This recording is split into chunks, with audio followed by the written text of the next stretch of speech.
Hello friends, আজকের আপনাদের কাছে আমার একটা কথা ছিল শেয়ার করছি। সেটা হচ্ছে কি আমাদের পাঞ্জাবের সঙ্গে যে ম্যাচটা খেলা হচ্ছে ব্যাঙ্গালোর, বিরাট কোহলি ম্যাচটা জেতার পরে শ্রেয়াস আয়ারের সঙ্গে এত খারাপ ব্যবহার করেছে যে আমরা কিং মানা হয়, যেটা আমাদের বিরাট কোহলিকে কিং মানি।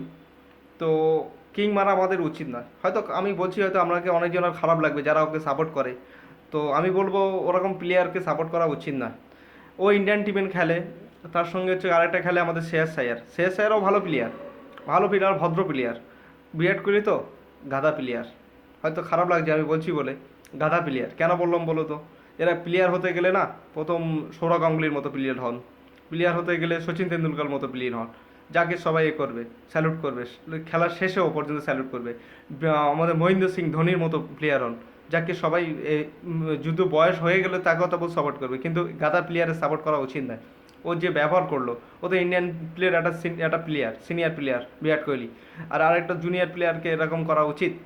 একটা ম্যাচ জেতার পরে এমন করছে যেন 40-50 টাকা যেন কাপ জিতে নিয়ে এসছে। আরে গাধা, এদের সাপোর্ট করা কেউ উচিত না। এই বিরাট কোহলিকে এই জন্য আমি পছন্দ করি না, যে নিজেকে ঘামন্ড দেখায়। ঘামন্ডের দেখা নেই, ক্রিকেট হলো ভদ্র প্লেয়ারের খেলা, ভদ্র লোকের খেলা। সেটা হচ্ছে কি ভদ্রলোকের খেলা বিরাট কোহলিকে মানা হয় না। ফালতু প্লেয়ার, ওকে সাপোর্ট আমি মোটেই করি না। আর যতদিন থাকবো তো আমি ওকে সাপোর্টেই করবো না, হয়তো মোটেই সাপোর্ট করবো না। গাদা সাপোর্ট করা উচিত নয়। গাদা যত বড় হোক না কেন, গাদাই গাদাই থেকে যায়। গাদা যত মাল বয়ে বয়ে নিয়ে যাক না কেন, সেই গাদাই গাদাই থাকে। গাদা কোনো দিন ঘোড়া হয় না। ঠিক আছে, আজকের ভিডিওটা এই পর্যন্ত।